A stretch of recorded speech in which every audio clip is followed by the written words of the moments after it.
घुटना, कंधा या कमर, चाहे जैसा हो दर्द, डॉक्टर ऑर्थो आपको देता है दर्द से पूरी आजादी, एक भरपूर जिंदगी।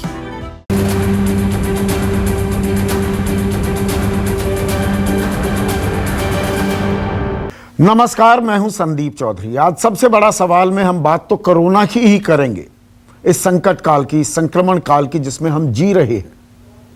और जो संक्रमण का आंकड़ा है वो इक्का दुक्का दिन पिछले 2 हफ्तों में थोड़ी राहत देता दिखा कि थोड़ा डिप हुआ है, लेकिन सेक्युलर ट्रेंड अगर आप देखें, लगातार ये संक्रमण फैलता ही जा रहा है। और आज तो सारे रिकॉर्ड टूट गए हैं। 4,12,262 नए मामले सामने आए।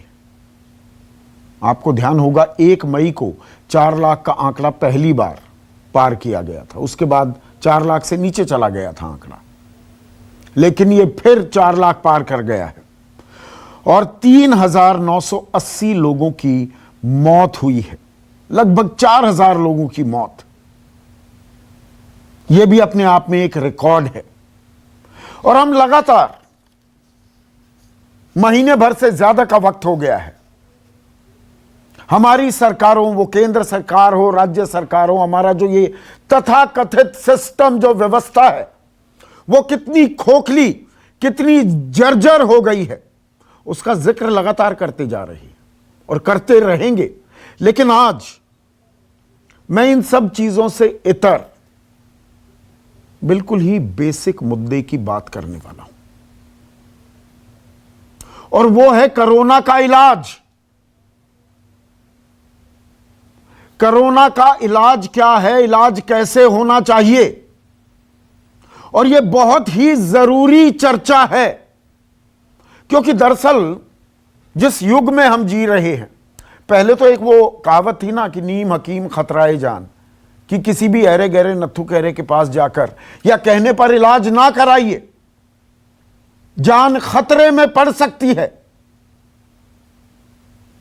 और आज के युग में ये व्हाट्सएप यूनिवर्सिटी जो चल पड़ी है ना, गूगल बाबा की शरण में हर कोई चला जाता है। 5 साल की डॉक्टरी की लिखाई पढ़ाई 5 मिनट के सामने ध्वस्त हो जाती है। आप अपना फोन खोलेंगे और देखने लगेंगे, जी मुझे ये सिम्टम्स हैं, इसके मायने क्या हुए, ये बीमारी हो रही है, ये लक्षण है, तो इसकी दवाई क्या है। सेल्फ मेडिकेशन करने लगते हैं। सेल्फ मेडिकेशन कतई ना करें, लेकिन आप में से बहुत से अभी पलटकर मन ही मन मुझसे पूछ रहे होंगे कि भैया हम तो सेल्फ मेडिकेशन करते नहीं हैं, लेकिन डॉक्टर्स भी असमंजस, कंफ्यूजन फैला देते हैं। और यह भी एक कड़वी हकीकत है इस कोरोना युग की। होम आइसोलेशन में हम कितने दिन रहे? डॉक्टर कहते हैं 90% से ज्यादा लोग होम आइसोलेशन में ही ठीक हो सकते हैं। आप पैरासीटामोल लीजिए, मल्टीविटामिन्स लीजिए, आप ठीक हो जाएंगे। लेकिन बहुतेरे डॉक्टर हैं, दूसरे ही दिन आपको वो स्टेरॉइड्स भी दे देंगे कि जी ये स्टेरॉइड्स खा लीजिए या लगा लीजिए, या नेजल स्टेरॉइड्स भी होते हैं, इनका इस्तेमाल कीजिए। बहुत सी स्टडीज बताती हैं स्टेरॉइड शुरू में ही इस्तेमाल करोगे तो बाद में आपके फेफड़ों में, आपकी लंग्स में संक्रमण फैलने का खतरा होता है। यह जानलेवा साबित हो सकता है। पर डॉक्टर दे रहे हैं, यह तो हम नहीं ले रहे। ऑक्सीजन लेवल कितने डिप करें कि हम अस्पताल जाएं, इसमें अलग अलग राय हमें मिलती है। आजकल आरटीपीसीआर टेस्ट फेल हो रहे हैं। आपको लक्षण हैं भी, लेकिन आपकी रिपोर्ट नेगेटिव आ सकती है। अब डॉक्टर कहते हैं कि यह चकमा देने लगा है वायरस। आरटीपीसीआर टेस्ट को आप सीटी स्कैन कराइए, तो सीटी स्कैन कराया जाने लगा। अब आप सीटी स्कैन करा रहे थे तो डायरेक्टर जो हैं एम्स के, all India institute of medical sciences के डायरेक्टर डॉक्टर रणदीप गुलेरिया कहते हैं कि नहीं जी, ये अनावश्यक सीटी स्कैन से बचिए। और खास जवान लोगों को यह ताकीद थी, क्योंकि इससे रेडिएशन का खतरा बढ़ जाता है। जितना 300-400 एक्सरे रेडिएशन देते हैं शरीर में, उतनी एक सीटी स्कैन दे देता है। तो जवान व्यक्ति 25-30 साल का शख्स आज सीटी स्कैन कराएगा तो जैसे जैसे मिडिल एज में आएगा उसका कैंसर का खतरा बढ़ जाता है। तो क्या सीटी स्कैन ना कराएं? अब खबर यह आती है कि Indian radiological and imaging association जो है भारत की, वो कह रहे हैं कि जी भ्रामक खबर फैला रहे हैं, अनसाइंटिफिक अवैज्ञानिक बात कर रहे हैं डॉक्टर रणदीप गुलेरिया। कोई 300-400 एक्सरेज के बराबर की रेडिएशन नहीं होती है। ये 30-40 साल पुरानी बातें हैं। अब जितनी डोसेज होती है वो 4-5 एक्सरे 6 एक्सरे के बराबर होती है। ये अपने आप में एक मुकम्मल तरीका है संक्रमण के फैलाव का आकलन करने के लिए।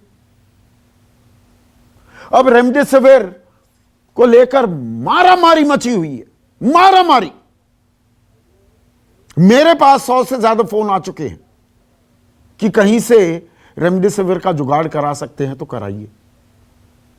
अब आईसीएमआर से लेकर डब्ल्यूएचओ से लेकर तमाम बड़ी बड़ी संस्थाएं कहती हैं कि रेमडेसिविर एक इलाज है कोरोना के लिए। यह बात अभी पूरी तरह से स्थापित ही नहीं हो पाई है। पर आप अस्पताल में जाइए, सरकारी में जाइए या प्राइवेट अस्पताल में जाइए, वहां डॉक्टर कहेंगे रेमडेसिविर का इंतजाम कीजिए। तो आम आदमी, उसका दिमाग कंफ्यूजन में ही, असमंजस में घूम रहा है। भाई मैं करूं तो क्या करूं, मानूं तो किसकी मानूं? डॉक्टर कहे कि जी रेमडेसिविर का इंजेक्शन चाहिए, आपके जो परिचित हैं, आपके पिता हैं, माता हैं, भाई हैं, बहन हैं, पत्नी है, दोस्त है, परिचित है, क्या आप उसे यह समझाने लगेंगे जी आईसीएमआर तो ये कह रहा है या डब्ल्यूएचओ तो ये कह रहा है रेमडेसिविर कोई अपने आप में मुकम्मल इलाज है, इसकी तो कोई पुष्टि हो नहीं पाई है। डॉक्टर से आप ये करेंगे क्या? या दौड़ने लगेंगे, जुगाड़ करने लगेंगे, ट्वीट करवाने लगेंगे? बड़े बड़े पत्रकार आज की तारीख में, मेरे जानने वाले, मेरे अजीज, अस्पतालों में भर्ती हैं और वहां कहा जाता है प्लाज्मा का इंतजाम कराइए, 2 यूनिट प्लाज्मा की जरूरत है। अब यहां भी तमाम एक्सपर्ट्स ये कह रहे हैं भाई प्लाज्मा की जरूरत होती है कोरोना के इलाज में, इसका कोई एविडेंस नहीं है। ये जरूरी है क्या, अभी हम कंफर्म नहीं कह सकते। लेकिन कोई प्लाज्मा मांगेगा और आपका परिचित, आपका सहयोगी अस्पताल में भर्ती है, आप उससे बात भी नहीं कर सकते। हकीकत यह है कोरोना से जो पीड़ित आपका अपना अस्पताल में चला गया तो आपकी बात ही नहीं होती। जो डॉक्टर ने कह दिया वही अंतिम सत्य हो जाता है। और डॉक्टर कह रहा है कि जी प्लाज्मा का इंतजाम कीजिए, तो आप करेंगे। तो आज जो ये भ्रमजाल फैला हुआ है, आज मैं व्यवस्था की बात नहीं करूंगा, लेकिन बहुत से ये जाले, ये कॉबवेब्स जो हमारे सामने रोज बरोज पेश आ रहे हैं, उन्हें मैं थोड़ा दूर करने की कोशिश करूंगा। देश के तमाम टॉप डॉक्टर्स का एक पैनल मेरे साथ है, उनसे मैं कुछ अहम सवाल जिनसे आप रोज रूबरू होते हैं वो पूछने वाला हूं। तो आज का जो मेरा सबसे बड़ा सवाल है, कोरोना जाल में इलाज का ये भ्रमजाल जो है ना, उसे हम दूर करना चाहेंगे। मेरे साथ डॉक्टर यतिन मेहता, चेयरमैन हैं institute of critical care Medanta के। डॉक्टर राहुल भार्गव हैं डायरेक्टर फोर्टिस गुरुग्राम के। Doctor O P Yadav chief cardiac surgeon है नेशनल हार्ट इंस्टीट्यूट के। लेडी हार्डिंग मेडिकल कॉलेज से डॉक्टर आर के धमीजा हैं। और लांसेट कमीशन जो है कोविड इंडिया टास्क फोर्स की सदस्य डॉक्टर सुनीला गर्ग मेरे साथ हैं। और सभी डॉक्टर्स से मेरी ये गुजारिश है, आप अपनी फील्ड्स के एक्सपर्ट हैं, मैं सिलसिलेवार तरीके से सवाल पूछूंगा। आप में से जो इसका जवाब देना चाहे वो कृपया हाथ उठाइएगा और वो जवाब दें। और बहुत सारे सवाल हैं, बिल्कुल टू द पॉइंट आप जवाब दें, लोगों का भ्रम ये दूर करें, तो इससे बड़ी जनसेवा आज की तारीख में मेरे ख्याल से नहीं होगी। और मेरा पहला सवाल यह है, देखिए होम आइसोलेशन 90% लोग या उससे भी ज्यादा होम आइसोलेशन से ठीक हो सकते हैं, लेकिन होम आइसोलेशन में दवाएं क्या दी जाएं? क्या दवाएं हैं जो हमें लेनी चाहिए? कौन जवाब देना चाहेगा इसका?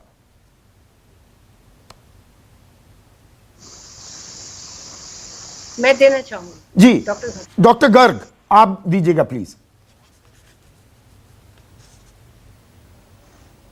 आइसोलेशन की एक तो नंबर 1 होम आइसोलेशन हम तब मानते हैं जबकि उसका ऑक्सीजन लेवल जो मरीज का है 90 SpO2 जो है 94 से ऊपर है, सो उससे नीचे नहीं है। तो नंबर 1 ये है कि उसका अगर उसको फीवर आ रहा है तो हम उसको पैरासीटामोल दे सकते हैं, साथ में विटामिन्स और जिंक, दैट ये बहुत ज़रूरी है, और साथ में न्यूट्रिशियस डाइट, और उसको थोड़ा सा अगर वो योगा या प्राणायाम वगैरह कर सकता है तो हम ये उसको कराएं।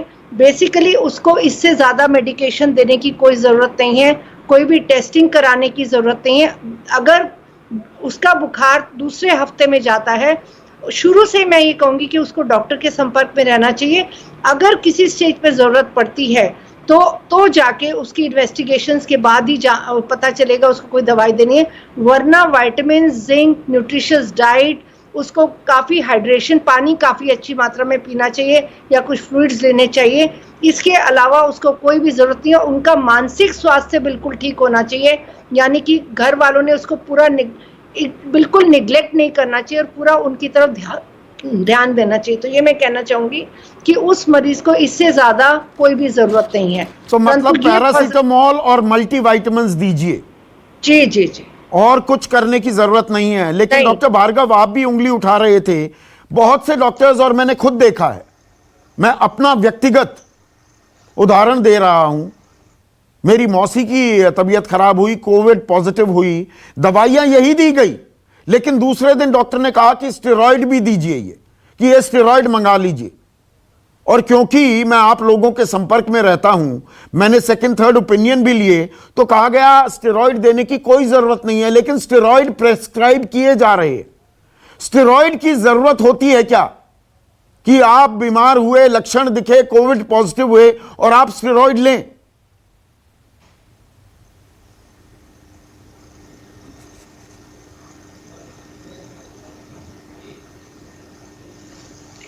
संदीप जी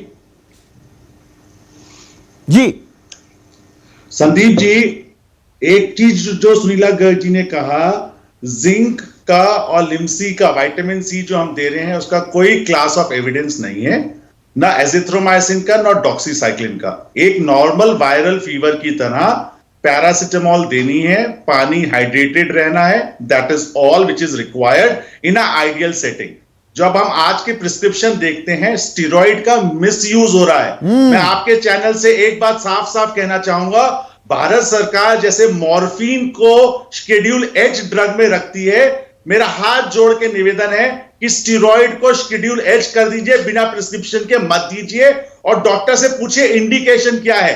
पहले 5 दिन के बुखार में स्टीरॉइड कॉन्ट्राइंडिकेटेड है, आपको नहीं देनी है स्टीरॉइड।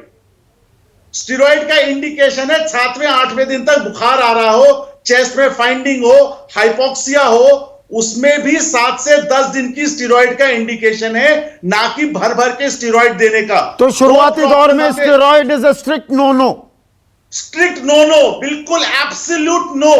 मैं उतने ही एम्फेसिस से कह रहा हूं संदीप जी, क्योंकि दर्शक देख रहे हैं, मेरा हाथ जोड़ के निवेदन है, उनसे ऑर्डर है, जो मान लीजिए पहले 5 दिन में स्टीरॉइड मत दीजिए, क्योंकि उसकी वजह से बीमारी बिगड़ रही है लंबे समय तक। और यह प्रॉब्लम टायर 1 की जगह टायर 2 और टायर 3 सिटी में बहुत है। मैं आपको बाराबंकी से दिखा सकता हूं, मैं आपको गोरखपुर से दिखा सकता हूं, जो एक प्रकार की म्यूकर माइकोसिस फंगस का ग्रोथ हो रही है, वो स्टेरॉइड ओवर यूज से हो रही है। स्टेरॉइड डायबिटिक में शुगर बढ़ाता है, म्यूकरमाइकोसिस ब्लैक फंगस जिसके बारे में बात हुई थी जो लीथल होती है उसको बढ़ाता है। तो स्टेरॉइड मत लीजिए। एविडेंस सिर्फ इस बात का है 7वें दिन बुखार रह रहा है, साइटोकाइन स्टॉर्म जैसा लग रहा है, लेबोरेटरी पैरामीटर्स हैं, लंग में शैडोज हैं या ऑक्सीजन गिर रही है तो स्टेरॉइड की आवश्यकता है, अदरवाइज नहीं है। अदरवाइज नहीं है। डॉक्टर मेहता, सवाल यह भी, पैरासीटामोल लीजिए, डॉक्टर सुनीला गर्ग कह रही हैं जिंक भी ले लीजिए, वो तो नुकसान नहीं करेगा, पर यह फैसला कब लिया जाए कि नहीं जी 94 लेवल बता रही हैं वो ऑक्सीजन का, ऑक्सीजन लेवल कितना डिप कर रहा है कि वो खतरे की घंटी बज गई, अस्पताल कब ले जाया जाए मरीज को? देखिए, जो हेल्थ मिनिस्ट्री की जो इनिशियल इंस्ट्रक्शंस थी कि वो 94% से नीचे अगर गिरे रूम एयर पे तो हॉस्पिटल या डॉक्टर की एडवाइस कम से कम ली जाए। अब ये लग्जरी हम लोगों के पास नहीं है क्योंकि हॉस्पिटल के इतने बेड ही नहीं है हमारे पास। इसलिए बहुत सारे मेरे मरीज जिनकी सैचुरेशन 94 से कम होती है और वो घर पे ऑक्सीजन का मैनेज कर लेते हैं, वो मैं उनको मॉनिटर करके, पर डॉक्टर के साथ कंसल्टेशन रेगुलर होना चाहिए जिससे डेंजरसली लो ना हो, क्योंकि सारे 94% से नीचे से आ गए। अगर नहीं, डेंजरस लेवल क्या है? पैनिक बटन घर में कब दबाया जाए कि ऑक्सीजन लेवल इससे नीचे गया, अब मरीज को अस्पताल ले जाना होगा? डेंजरस लेवल 90%, 91% के नीचे गया वो डेंजरस है। और आपने कहा कि घर में भी वीडियो कॉन्फ्रेंसिंग के जरिए भी क्या इलाज हो सकता है? क्या घर में भी आईसीयू बना सकते हैं कि वहां सिलेंडर का बंदोबस्त किया या बाईपैप, इस तरह के इक्विपमेंट हैं उनका इस्तेमाल किया जा सकता है क्या? क्या उसकी सलाह देंगे या नहीं हॉस्पिटल आइए? जी, थोड़ा अगर 2 लीटर ऑक्सीजन पे सैचुरेशन चल रहा है, ये मैं मिनिस्ट्री ऑफ हेल्थ के इंस्ट्रक्शंस के बाहर जाके बता रहा हूं कि प्रैक्टिकल सॉल्यूशन बता रहा हूं, तो बहुत लोग मैनेज कर रहे हैं, लेकिन डॉक्टर के साथ कांस्टेंट कम्युनिकेशन में होना चाहिए और पल्स ऑक्सीमीटर उनके पास होना चाहिए। आईसीयू सेटअप बिना डॉक्टर के या नर्स के मॉनिटरिंग के घर पे करना मुश्किल है, लेकिन ऑक्सीजन सिलेंडर, ऑक्सीजन कॉन्सेंट्रेटर सब आ गए हैं बहुत सारे, वो ठीक है, वो सेफ है, उसमें कोई प्रॉब्लम नहीं होना चाहिए। डॉक्टर ओपी यादव, एक और चीज जिसका भी इशारा किया डॉक्टर भार्गव ने, जो ये फंगस का जिक्र किया उन्होंने, इसके बारे में बहुत सारे व्हाट्सएप मैसेजेस भी आजकल फ्लोट कर रहे हैं कि बहुत से लोगों की ऑक्सीजन की कमी के चलते मौत नहीं हो रही है, पर उनको ऑक्सीजन लगी, उनके नाक पर कुछ कालिख दिखी, कुछ फंगस था। ये ऑक्सीजन में फंगस की हकीकत क्या है और एक आम आदमी अपने परिचित को लेकर क्या एहतियात बरते? देखिए, ऑक्सीजन से फंगस का कोई रिलेशन डायरेक्ट नहीं है। जैसे इन्होंने बताया, जब आप स्टेरॉइड से अपने इम्यून लेवल्स, इम्यूनिटी के जो लेवल्स हैं वो कम कर देते हैं, तो उससे सेकेंडरी इन्फेक्शन हो जाता है। जो फंगस नॉर्मली एटमॉस्फेयर में घूम रहा है, कुछ इन्फेक्शंस आपके अपने शरीर में हैं, कीटाणु, जो जब आपकी इम्यूनिटी कम हो जाती है वो आपको अटैक कर देते हैं। तो ये अपॉर्चुनिस्टिक ऑर्गेनिजम्स होते हैं जो इम्यूनिटी कम होने पे अटैक करते हैं। कुछ इम्यूनिटी आपकी कोविड से कम हुई है और बाकी बची हुई हम स्टेरॉइड से कम कर देते हैं। तो ये सेकेंडरी इन्फेक्शन इन चीजों से bacterial as well as fungal हो सकता है। तो मतलब ये खामखा की अफवाह उड़ाई जा रही है, कोरी गप है ये, बकवास की जी। ऑक्सीजन सिलेंडर में कुछ फंगस था, गंदगी थी, उसके चलते लोगों की मौत हो रही है। वो दरअसल इतना संक्रमण फैल गया, उसकी मैनिफेस्टेशन आती है, नाक पर कोई गंदगी दिखती है या कुछ और दिखता है। तो देखिए, कोई अगर किसी ने इरेगुलर चीज की है, वो हम अखबार में पढ़ रहे हैं कि ऑक्सीजन थी नहीं, खाली सिलेंडर बेच दिया या ऐसा कुछ करते हैं, वो तो क्रिमिनल एक्ट है। बाकी ऑक्सीजन सिलेंडर से आपको फंगल इन्फेक्शन हो जाए ऐसा बहुत अनलाइकली है, और ज्यादातर लोग सही ऑक्सीजन दे रहे हैं। ये अस्पतालों में सुपर इन्फेक्शन बहुत होता है, जहां की लिक्विड ऑक्सीजन टैंक से ऑक्सीजन मिल रही है और आपके सिलेंडर से तो यूज भी नहीं हो रही है। उन्हें भी सुपर एडेड इन्फेक्शन होते हैं। तो ये तो बिल्कुल भ्रम है, ये कोरा भ्रम है। और ऑक्सीजन लेवल, देखिए, प्रोनिंग के बारे में बहुत कुछ बताया गया है कि आप पेट के बल लेट जाइए, अपना जो पेल्विक एरिया है वहां पर 2-3 गद्दे तकिए लगा लीजिए, और अपनी चेस्ट के नीचे एक तकिया लगा लीजिए, पेट को थोड़ा ऊपर रखिए और उसमें सांस लीजिए लंबे लंबे, इससे आपके ऑक्सीजन लेवल बढ़ जाते हैं। लेकिन डॉक्टर ओपी यादव, घर में मैं हूं और आजकल तो ये नई गाइडलाइंस आ गई हैं कि भाई घर में भी डबल मास्क लगाइए, तो मैं अपना ऑक्सीजन लेवल कैसे मेंटेन रखूं या उसे दुरुस्त कैसे रखूं? देखिए, सबसे ज्यादा इंपॉर्टेंट चीज है कि आप जो हम लोग की एयर पैसेजेस हैं नाक से लेके फेफड़े तक, इनको साफ और क्लियर रखें। और इसके लिए स्टीम इनहेलेशन, जो योगा के प्राणायाम और डीप ब्रीदिंग एक्सरसाइजेस सिखाई जाती हैं, वो बहुत इसमें फायदा करती हैं, वो इम्यूनिटी बूस्ट करते हैं। लेकिन उससे ज्यादा जो सिक्रीशन लाइनिंग्स हमारी एयरवे पैसेजेस की है, उनको क्लियर रखती हैं। और हमारे छोटे छोटे माइक्रोस्कोपिक बाल होते हैं एयरवे पैसेजेस में, जिनको हम सीलिया बोलते हैं, वो भी बहुत इंपॉर्टेंट है इन्फेक्शन को कंट्रोल करने में और उसको प्रिवेंट करने के लिए। तो सबसे ज्यादा इंपॉर्टेंट है कि हम ट्रेकियो ब्रोंकियल टॉयलेट यानी स्टीम इनहेलेशन, प्राणायाम और अपने एयरवे पैसेजेस को साफ रखें। दूसरा, जैसे आपने बोला, बिल्कुल हमारे फेफड़े में कुछ एयर पैसेजेस हैं जिनमें हवा जाती है और उनके चारों तरफ एक कैपिलरी नेटवर्क है जिसमें खून घूमता है और ऑक्सीजन हवा से ब्लड में चली जाती है और कार्बन डाइऑक्साइड ब्लड से हवा में आ जाती है, जो हम बाहर सांस के जरिए बाहर फेंकते हैं। तो जब आप पेट के बल लेटते हैं, ये मिसमैच जो ब्लड सप्लाई का और ऑक्सीजन का होता है वो कम हो जाता है और बेटर ऑक्सीजनेशन होता है। और ये देखा गया है कि अगर आप पेट के बल लेते हैं तो 5 से 8% पॉइंट आपका ऑक्सीजन सैचुरेशन ब्लड में बढ़ सकता है। और ये सिर्फ पेट के बल ही नहीं लेटना चाहिए, लेफ्ट लैटरल यानी बाईं करवट आधा घंटा 1 घंटा, दाएं करवट आधा घंटा, ऐसे करवट बदलते रहें। तो तीनों पोजीशन में लेटिए, ये आपकी मदद करेगा। जी, डॉक्टर यतिन मेहता भी, 3 डॉक्टर्स हाथ उठा रहे हैं। डॉक्टर यतिन मेहता, आप ऐड करना चाह रहे थे?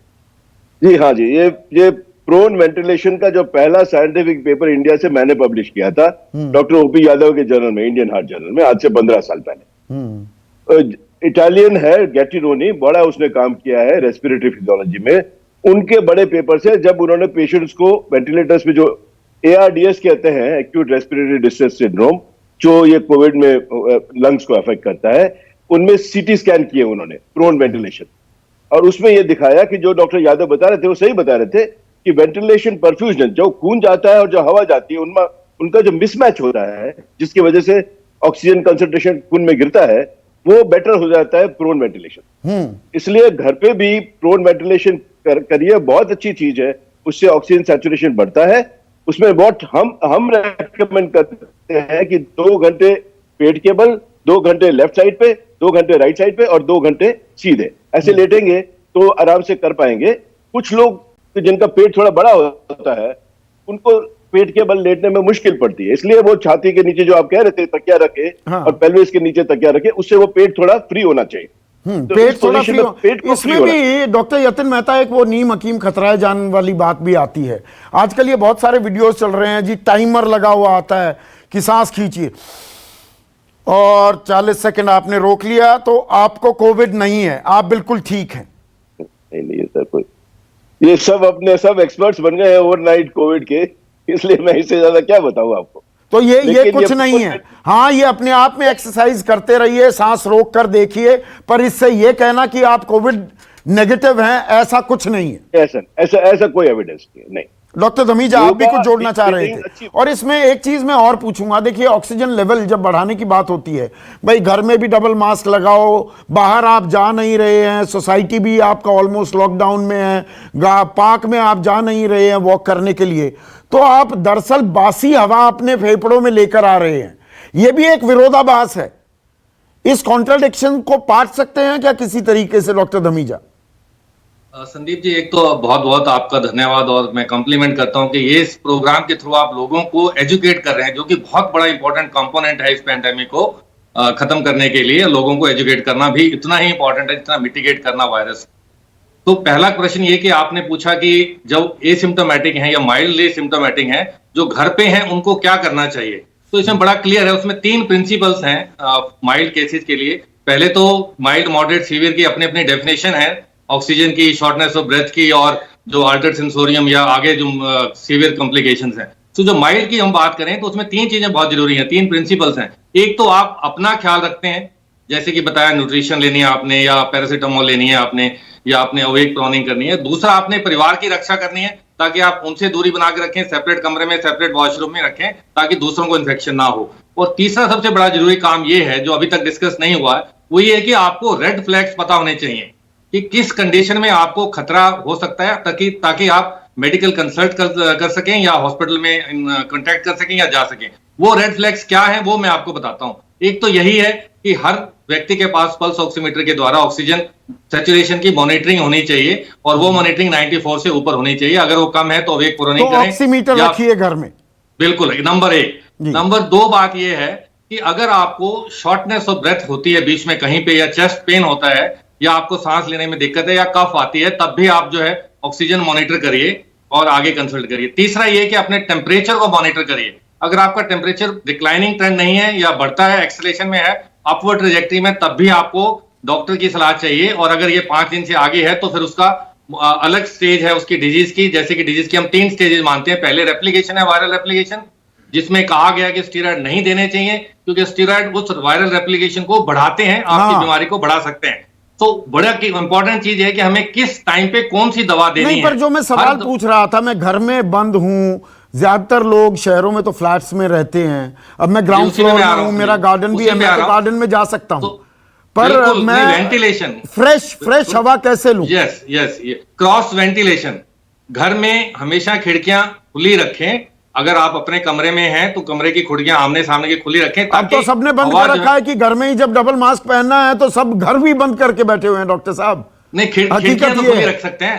नहीं, खिड़कियां तो खुली रख सकते हैं, हवा तो आएगी ना आपको। नहीं तो वायरस वहीं घूमता रहेगा। वायरस को बाहर बह जाने के लिए भी आपको खिड़कियां खुली रखनी बहुत जरूरी है। कोई ये नहीं कह रहा है कि चारों तरफ से सील होकर आप घर में कैद होकर चले जाइए, ऐसा नहीं है। आपको फ्रेश एयर लेनी चाहिए। हाँ, दूसरों को बचा के रखना चाहिए, इसलिए हम डबल मास्क पहनते हैं। ठीक है। अब ऐसे में डॉक्टर सुनीला गर्ग, एक और सवाल ये है, देखिए, एक कोविड-1 था, ये कोविड-2 है, ये दूसरी लहर है। पहली लहर के लक्षण जो थे कि भाई बुखार होगा, जुकाम होगा, नज़ला होगा, खांसी होगी, थकान होने लगेगी, कोरोना 1 और कोरोना 2 के लक्षणों में भी कोई फर्क आया है क्या? कोई नई चीज, नए लक्षण जिन्हें शायद एक आम आदमी नजरअंदाज कर रहा हो? जी, पहले हम कहते थे कि जो पहली लहर में हम ज्यादातर कहते थे कि फ्लू लाइक सिम्टम्स हैं, उसको कफ, फीवर, सोर थ्रोट वगैरह है। परंतु अभी जो हम देखते हैं कि एक पैराडाइम शिफ्ट है, यानी कि सिम्टम्स में फर्क आया है। जैसे कि हम कहते हैं कि अभी कई लोग केवल हाई ग्रेड फीवर के साथ प्रेजेंट करते हैं, कई लोग ऐसे हैं जो pain in abdomen, loose motions के साथ प्रेजेंट करते हैं, कई लोग ऐसे हैं जो कंप्लीट रैश के साथ भी प्रेजेंट करते हैं। तो ये अपने आप में इंडिपेंडेंट लक्षण है कि आपको सिर्फ बुखार आएगा या सिर्फ दस्त लगेंगे या सिर्फ रैशेस होंगे और कुछ नहीं होगा? जी। और तब हमें हिस्ट्री में प्रूव करना पड़ेगा कि वो किसी इसके संपर्क में तो नहीं आए जो कि कोविड पॉजिटिव था, तो हमें ये हिस्ट्री से निकालना पड़ेगा। परंतु आज की तारीख में हम ये अनयूजुअल सिम्टम्स भी हैं, क्योंकि कोविड पॉजिटिविटी इतनी ज़्यादा हाई है, तो हम ये मान के चलते हैं कि बेसिकली पहले हम कोविड की तरफ ध्यान दें। तो ये बहुत ज़रूरी है कि particularly high grade fever, pain in abdomen, loose motions या रैशेस वगैरह जो भी हैं, इनकी तरफ हम ध्यान दें। तो इसको हम कोविड का एक सिंड्रोम कहते हैं, यानी कि पर्टिकुलर सिम्टम नहीं है, बहुत सारे सिम्टम हैं जिनको मिला के हम कहते हैं। परंतु अभी भी हम ये ज़रूर कहते हैं कि फीवर, कफ, sore throat, influenza like illnesses को अगर वो हमारी हेल्थ केयर फैसिलिटी में आते हैं तो उनको हम पहले ही अलग कर लें ताकि उनकी हम जांच कर सकें। तो ये जरूरी है। तो सिम्टम्स में जरूर हमारा चेंज आया है करके पहली। डॉक्टर राहुल भार्गव आपको जोड़ना चाह रहे हैं। मानक जी, सॉरी संदीप जी, इस समय ये समझिए कि कोई भी सिम्टम हो, अत्यधिक शरीर में दर्द हो, बुखार हो, एब्डोमेन पेन हो, लूज मोशंस हो, 15% लोग आज की तारीख में ऐसे आ रहे हैं जो ये कहते हैं कि सिर्फ मेरा 5-7 दिन पहले शरीर में अत्यधिक दर्द हुआ था, आज 7वां दिन हुआ, मेरी ऑक्सीजन सैचुरेशन कम हो गई, पर वो शरीर में दर्द था इसलिए मैंने टेस्ट नहीं किया, मैं ऑफिस जाता रहा। सो संदीप जी, मैं बार बार लोगों को ये कहता हूं, टेस्टिंग से ना डरें। कोई भी सिम्टम हो, आपको हल्की खांसी हो, आगे चल के तीसरी लहर अगर आपको रोकनी है, टेस्टिंग टेस्टिंग और टेस्टिंग, उसका काम ही एक होना चाहिए। सर में दर्द हो, अत्यधिक दर्द हो, टेस्टिंग, बुखार आए, टेस्टिंग, लूज मोशन हो, टेस्टिंग। इससे आप अपने आप को आइसोलेट करते हो और फैलाने से रोकते हो। पर टेस्टिंग को लेकर भी तो एक और तमाशा खड़ा हो रखा है ना डॉक्टर राहुल भार्गव, कि आप लाइन में जाकर लगवाइए, होम कलेक्शन बहुत जगह बंद कर दी गई है, और फिर यह बताया जाता है आरटीपीसीआर आजकल जो कोरोना पॉजिटिव है उनको भी नेगेटिव दिखा रहा है, वो अपने आप में एक कंफर्म टेस्ट नहीं रह गया। संदीप जी, वो 30% लोगों का हमेशा ऐसा होगा, सिम्टम होंगे, सीटी स्कैन पे फाइंडिंग होगी, पर पीसीआर नेगेटिव होगा। इसीलिए सीटी पीसीआर प्लस सीटी स्कैन मिला के हम 90-95% लोगों को पकड़ पाते हैं, पहली चीज। दूसरी इंपॉर्टेंट चीज सबसे ज्यादा यह है, जो नई दवाई कल भारत सरकार ने अप्रूव करी है, रेजिनिरॉन, उसके लिए सबसे ज्यादा जरूरी है टेस्टिंग और उसका टर्न अराउंड टाइम 24 घंटे में। जो दवाई नई आ रही है, अगर मैं आपके संपर्क में संदीप जी आता हूं, आपको, मैं हाई रिस्क हूं, मेरे को डायबिटीज है, ब्लड प्रेशर है, किडनी की डिसऑर्डर है, मैं आपके संपर्क में आता हूं और आपके संपर्क में आने के बाद 24 घंटे में मैं पीसीआर कराता हूं और रेजिनिरॉन लगाता हूं, तो 81% से मेरी सीवियरिटी कम हो जाएगी। सीवियर डिजीज 81% से दवाई कर्टेल कर देगी। तो संदीप जी, टेस्टिंग को तो हमें सुदृढ़ करना ही पड़ेगा और साथ में उसके टर्न अराउंड टाइम को 24 घंटे में लाना पड़ेगा। तो जो सरकार कह रही है पीसीआर कम करें, हमारा मानना है तीसरी वेव के लिए टेस्टिंग को आप 10 गुना बढ़ा दीजिए। तो टेस्टिंग से कोई गुरेज ना करें, कोई भी लक्षण आता है तुरंत टेस्टिंग कराएं। अब एक और सवाल, अब ये बहुत ही, ये 3 बड़े सवाल अब मैं आप सभी से पूछने वाला हूं। डॉक्टर यतिन मेहता, ये रेमडेसिविर, आईसीएमआर, WHO ये कहते हैं कि कुछ हमारे पास एविडेंस नहीं है, मुकम्मल एविडेंस, कि ये दरअसल कुछ फायदा करता है क्या। लेकिन, और मैं अपने पर्सनल एक्सपीरियंस से फिर ये बात बिल्कुल ताल ठोक कर कह सकता हूं, ये मेरे करीबियों के साथ हुआ है, सरकारी अस्पताल में भी और निजी अस्पतालों में भी, कि जी रेमडेसिविर का इंतजाम करा दो। रेमडेसिविर क्या इफेक्टिव है कोरोना से लड़ने के लिए? देखिए संदीप जी, मैं रेमडेसिविर का आपका जवाब दूं उसके पहले 1 मिनट मैं पिछले सवाल का बारे में ऐड करना चाहता हूं, जो टेस्टिंग की बात कर रहे हैं, कि जिसने भी टेस्ट कराया, आरटीपीसीआर देने के लिए गया, उसका मतलब वो सस्पिशियस है केस। तो जब तक उसका टेस्ट का रिजल्ट नहीं आता तब तक उसको आइसोलेशन में रहना पड़ेगा। ये नहीं है कि टेस्ट करा के आप घूम रहे हो सब जगह और फैला रहे हो अपने फैमिली में और कम्युनिटी में। इसलिए the moment you test you must isolate yourself till your report comes negative. ये मैं आपकी पब्लिक के लिए बताना चाहता हूं। ये रेमडेसिविर ये जरूरी भी है क्या? हाँ जी, हाँ। रेमडेसिविर नहीं, ऐसा है कि रेमडेसिविर में जो मेन स्टडी था उसने ये बताया है कि आईसीयू और हॉस्पिटल लेंथ ऑफ स्टे छोटा होता है, कम करते हैं रेमडेसिविर की वजह से। उस स्टडी में मोर्टेलिटी बेनिफिट, मतलब मृत्यु कम नहीं हुई, मतलब मृत्यु में कमी नहीं दिखाई गई है। और जो तो मारकाट क्यों मची हुई है? हर अस्पताल, सरकारी निजी, जी रेमडेसिविर ले आइए, लाख लाख 2-2 लाख रुपए में लोग जुगाड़ करते घूम रहे हैं। जी, रेमडेसिविर की मेन इंडिकेशन है पहले 5 दिन में रेमडेसिविर अगर देनी है तो दीजिए, वो भी हॉस्पिटलाइज, जो पेशेंट हॉस्पिटल में है और जो ऑक्सीजन पे है उनको फायदा होगा। और जो 13-14 दिन से पड़ा हुआ है उसके बाद मांगे जा रहे हैं कि रेमडेसिविर लीजिए, नहीं है क्योंकि वायरस उसका गया तब तक। इसलिए वायरीमिया सबसे पहले 5 दिन में होता है। अर्ली स्टेज में रेमडेसिविर जो हॉस्पिटलाइज और जो पेशेंट ऑक्सीजन पे है उसमें फायदा करेगी। जो पेशेंट ऑक्सीजन वो भी शुरुआती 5 दिनों में। तो डॉक्टर सुनीला गर्ग, मुझे ये बताइए, आप कोविड इंडिया टास्क फोर्स के मेंबर है, इज़न्ट दिस क्रिमिनल मैम? ये आपराधिक नहीं है क्या?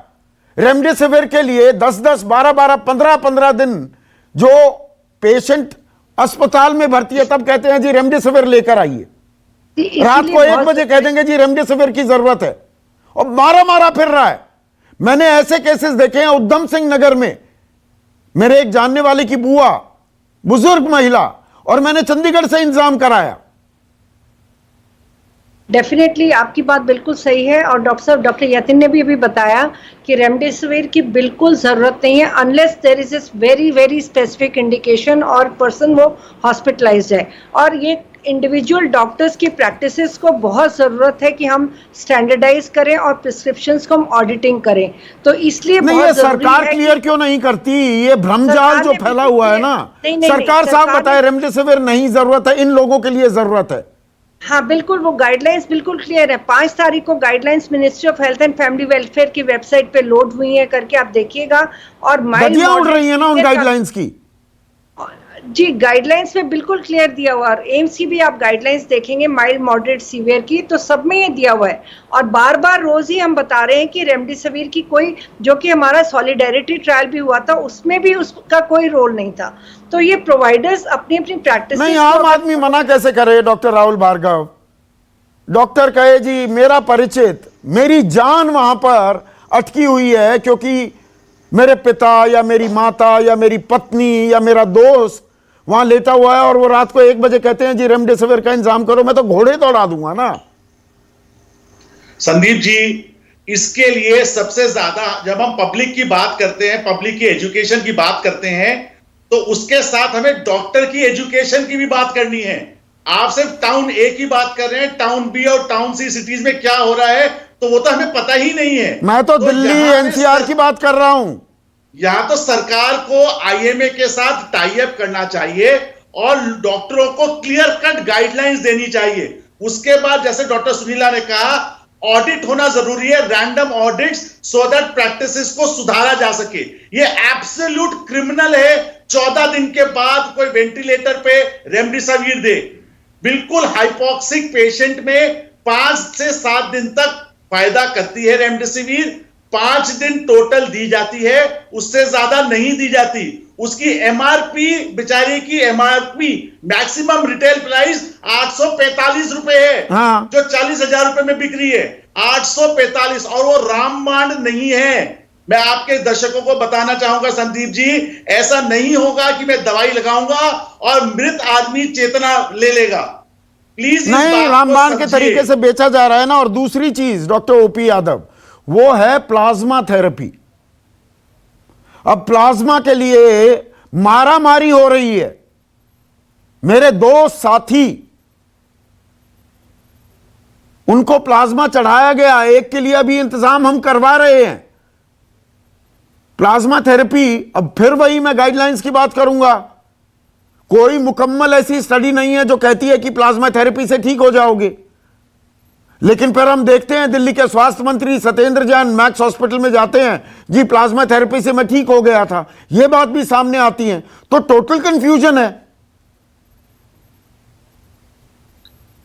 देखिए, आपने बिल्कुल ठीक कहा, इसमें किसी एक पार्टी की आप गलती नहीं बोल सकते।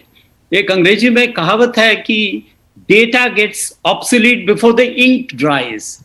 शाही सूखने से पहला जो आपने डेटा कलेक्ट किया था कोविड के लिए, वो डेटा इनवैलिड हो गया है। तो शुरू में पिछले साल कुछ ऑब्जर्वेशनल स्टडी, कुछ एनेक्डोटल एक्सपीरियंसेस में प्लाज्मा थेरेपी को बोला गया था ठीक है, और डूबते को तिनका का सहारा, कोई और आंसर थे नहीं तो प्लाज्मा बैंक बना दीजिए। सत्येंद्र जैन साहब ने प्लाज्मा लगवा लिया। बट अब मुकम्मल एविडेंस है, और एविडेंस है कि ये काम नहीं करती। इंडिया की अपनी आईसीएमआर आम आदमी की सांस अटकी हुई है। और देखिए प्रोसेस कितना कॉम्प्लिकेटेड है। प्लाज्मा है अस्पताल में, पर अस्पताल कहता है जी वहां से बैंक से तो ले लेंगे, पर पहले आप डोनर का इंतजाम कीजिए। तो आप एक डोनर ढूंढिए।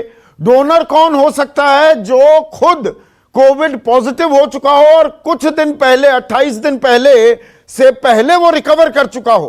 तो ढूंढिए जी उस इंसान को। ये है हकीकत। वो भी सफिशिएंट नहीं है संदीप जी, वो भी सफिशिएंट नहीं है। हाँ। उस डोनर को 28 दिन बाद भी उसके अंदर एंटीबॉडी हो सकते हैं, ना हो। एक स्पेसिफिक तरीके के एंटीबॉडी, न्यूट्रलाइजिंग एंटीबॉडी होने चाहिए। तो अकेले डोनर लेने से और प्लाज्मा देने से कोई फायदा नहीं होगा।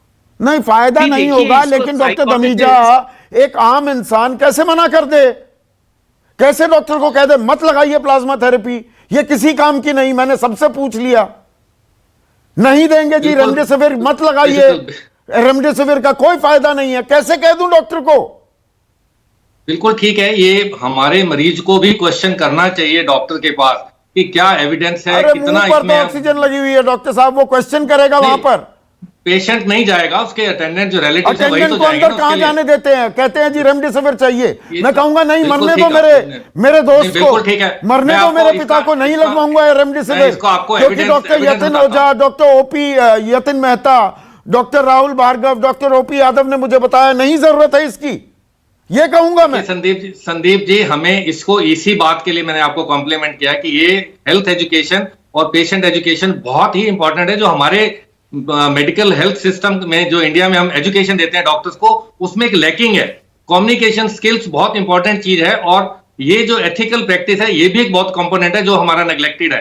हमारा खुद का ट्रायल जो प्लेसी ट्रायल हुआ इंडिया में हुआ, हमारा हॉस्पिटल भी उसका एक पार्टिसिपेंट था, लेडी हार्डिंग, उसमें बड़ा क्लियरली दिखाया गया कि कन्वेलेसेंट प्लाज्मा थेरेपी का कोई रोल नहीं है in terms of mortality benefit और मोर्बिडिटी बेनिफिट। तो इन डॉक्टरों को कौन समझाएगा? ये डॉक्टर कर रहे हैं ना।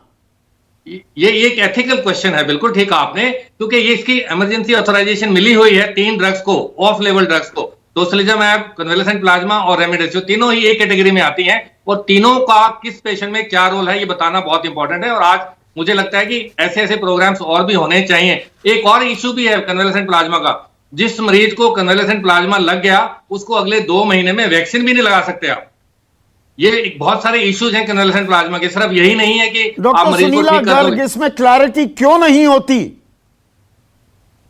डेफिनेटली बेसिकली ये जो है, कुछ चीजें ऐसी हैं कि जो कि हम साइंटिस्ट की बात ना सुन के, अगर हम जैसे कि बीच में उदाहरण दिया गया कि किसी पर्टिकुलर पॉलिटिशियन को लगाया, फिर दोबारा लगाया, फिर हमारे अपने ही लोगों ने कहा कि हम प्लाज्मा बैंक खोल देते हैं, तो ये हिट एंड ट्रायल वाले तरीके हैं। तो इनको मेरे ख्याल से बिल्कुल हमें सब साइंटिफिक कम्युनिटी को मिलके ये बिल्कुल हमें ये नहीं, इन action चीजों को लेना टोटली चाहिए। इग्नोर कर रहे हैं हम। ये हर आदमी, हर देशवासी की परेशानी है आज की तारीख में। बिल्कुल ठीक कह रहे हैं आप, बिल्कुल ठीक। मेरे ख्याल डॉक्टर राहुल कुछ कहना चाह रहे हैं। हाँ डॉक्टर राहुल। संदीप जी, सुनीला गर्ग जी से मैं सिर्फ इतना सा निवेदन करूंगा कि भारत सरकार की गाइडलाइन में से प्लाज्मा को ड्रॉप कर दिया जाए, क्योंकि इतनी ट्रायल्स, रैंडमाइज्ड ट्रायल्स बता चुकी हैं जिसका कोई फायदा नहीं है। It's high time that they should be dropped. Remdesivir का इंडिकेशन 1, 2, 3, 4 करके शेड्यूल एच ड्रग की तरह उसको रख लिया जाए बिना प्रिस्क्रिप्शन के दिया। देखिए, एक नॉलेज है, एक अवेयरनेस है, बट इतनी बड़ी कंट्री है, हम अमेरिका की तरह ये नहीं इंश्योर कर सकते कि दवाइयों का मिस अब्यूज नहीं होगा। हम बहुत अब्यूज करते हैं दवाइयों का और एंटीबायोटिक का, जिसकी वजह से हमारी परेशानियां बढ़ रही हैं। बहुत जगह पे ऐसा देखा गया, वो कहते हैं कि आखिरी तिनके का सहारा होता है डूबते हुए को, तो रेमडेसिविर लगा देते हैं। उसकी कॉस्ट, इस स्टेटमेंट की कॉस्ट डॉक्टर ये नहीं समझ पाता कि मरीज में कितनी है, क्योंकि डॉक्टर को शायद आईएमए ने कभी ये बताया ही नहीं कि रेमडेसिविर आदमी की जान नहीं बचाती, मोर्टेलिटी बेनिफिट नहीं है। वो 2 दिन से ट्रायल में 2 दिन से आपका हॉस्पिटलाइजेशन कम करता है। अमेरिका ने उसको देना बंद कर दिया है, एक्सेप्ट 1 or 2 स्पेसिफिक इंडिकेशन। तो Americans have moved from azithromycin, doxycycline, hydroxychloroquine from remdesivir to newer agents which are monoclonal antibodies. तो हमारे को अब अपनी गाइडलाइंस को शायद जल्द से जल्द, आप भी कुछ जोड़ना चाह रहे थे डॉक्टर यतिन मेहता। एक और अहम सवाल, मेरा आखिरी सवाल बच गया है डॉक्टर यतिन मेहता। लिए बताना चाहता हूं आपके माध्यम के जरिए से कि ये जो प्लाज्मा है वो डॉक्टरों से ज्यादा मरीज कहते हैं कि हमें दीजिए। इसलिए इसमें आप पब्लिक को मैं बताना चाहता हूं कि प्लीज डोंट इंसिस्ट कि हमें हमारे मरीज को प्लाज्मा दीजिए, क्योंकि उसका एविडेंस डॉक्टर बहुत इंसिस्ट कम है। करें तो क्या करें? डॉक्टर कहते हैं रात को 1-1 बजे जी लेके आइए रेमडेसिविर। एटलीस्ट बड़े शहरों के डॉक्टर टर्शरी वाले नहीं करते हैं, वो पेरिफेरल में करते होंगे। Doctor Yatin, I disagree with you. It is the doctors who से। मैं नाम लेकर बता सकता हूं यहां पर। पेशेंट्स कहेंगे तो डॉक्टर कहेंगे अपने मरीज को ले जाइए। हाँ। One thing is important. ये बहुत जरूरी है कि डॉक्टर्स की आज की डेट में मरीज डॉक्टर के ऊपर निर्भर है और स्थिति बहुत अलग है। अगर आपने नाम लेने के लिए कहा ना, अब मैं नाम भी ले रहा हूं, ताल ठोक कर नाम ले रहा हूं। LNJP दिल्ली का बड़ा सरकारी अस्पताल है। नवीन कुमार मेरे सहयोगी हैं, जाबाज पत्रकार हैं। 15 दिन हो गए हैं, रेमडेसिविर के लिए चक्कर कटवाए, फिर ब्लड प्लाज्मा के लिए चक्कर कटवाए, परसों रात को ब्लड प्लाज्मा चढ़ा है 2 यूनिट। आप दोनों चीजों के लिए कह रहे हैं नहीं जरूरी है। यथार्थ हॉस्पिटल ग्रेटर नोएडा रात के 1 बजे रेमडेसिविर के लिए, मेरे जानने वाले एक महिला हैं, उनके पति हैं वहां पर भर्ती। यह हो रहा है डॉक्टर साहब।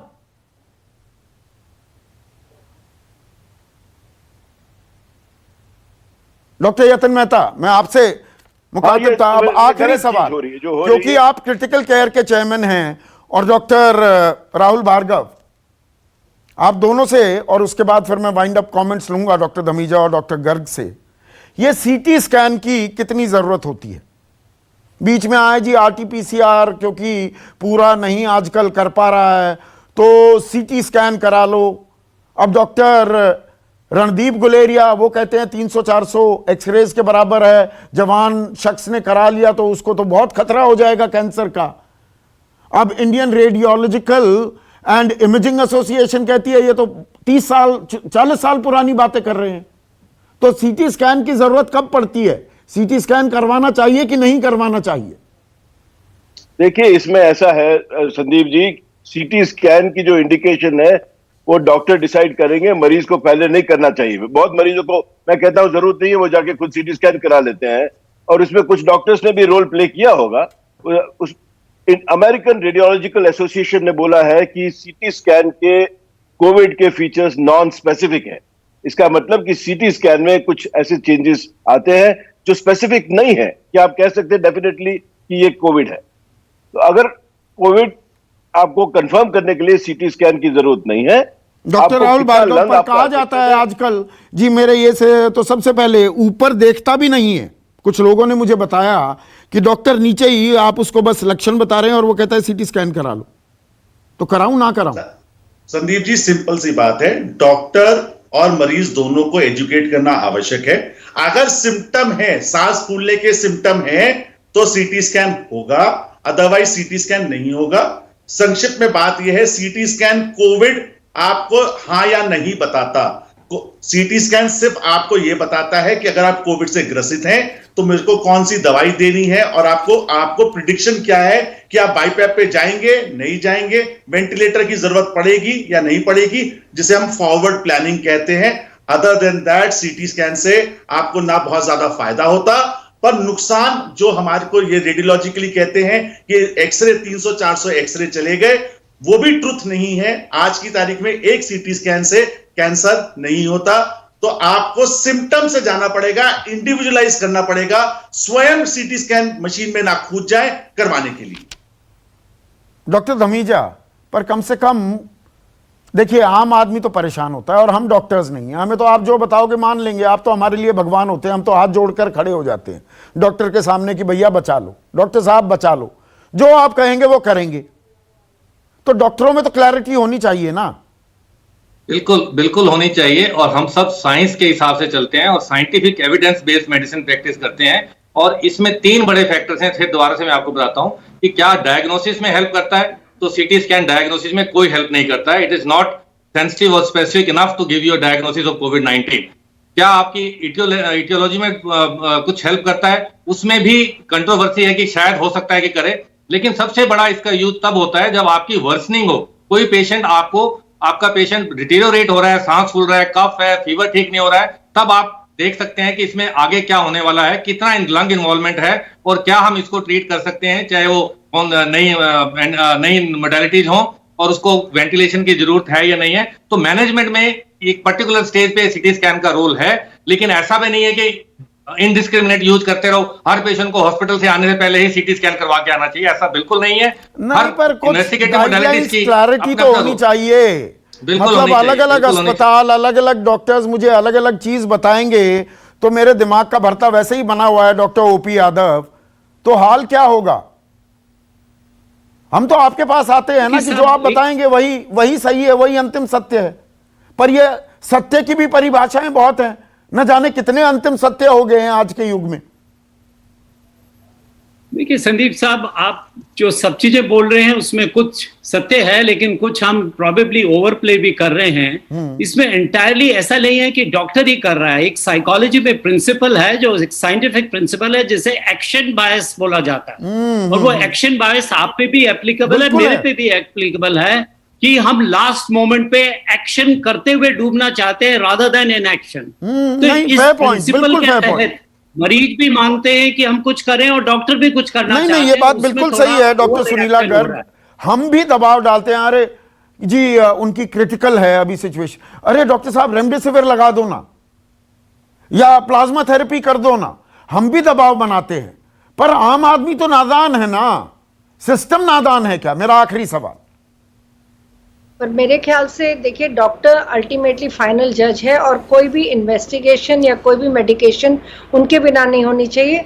और ये मैं ज़रूर कहना चाहूँगी कि हमारा एक बहुत बड़ा देश है जिसमें बहुत सारे स्टैंड अलोन प्रैक्टिशनर्स हैं, बहुत सारे स्मॉलर नर्सिंग होम्स हैं, बहुत सारे अब जो नए कोविड केयर सेंटर्स बने हैं। तो एक कहीं ना कहीं स्टैंडर्डाइजेशन की बहुत ज़रूरत है ट्रीटमेंट की और मोडेलिटी की, ताकि फिर बेसिकली, और प्लस एक सिंपैथेटिक एटीट्यूड की, मैं सिंपैथेटिक भी नहीं एम्पैथेटिक एटीट्यूड की बात करूंगी, जिसमें कि मरीज एकदम घबरा ना जाए और एकदम से वो ये ना कहे कि बेसिकली हमारी केयर ठीक से नहीं हो रही। क्योंकि तो स्टैंडर्डाइजेशन तो होनी चाहिए, ये बात तो हो कि इलाज ये है, अगर हालात गंभीर होते हैं तो ये ऑल्टरनेट थेरेपीज हैं।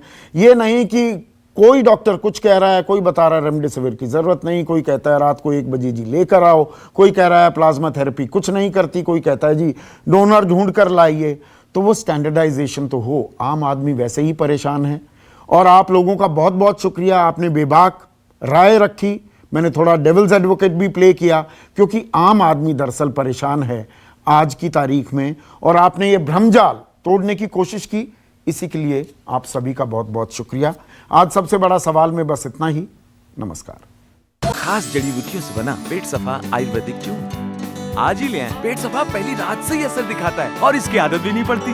पेट सफा हर रोग दफा।